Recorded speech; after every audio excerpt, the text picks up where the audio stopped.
Amber Alert.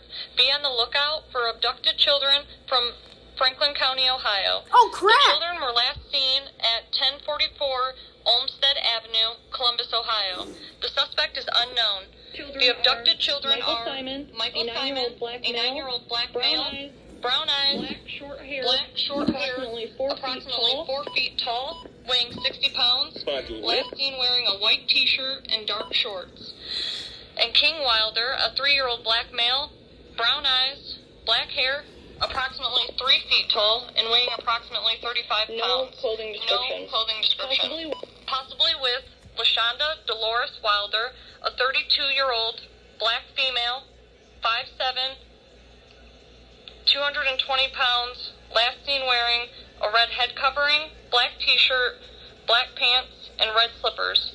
Please call 614-645-2228 or dial 911 immediately if you see the children or the mother. This concludes the emergency alert system message.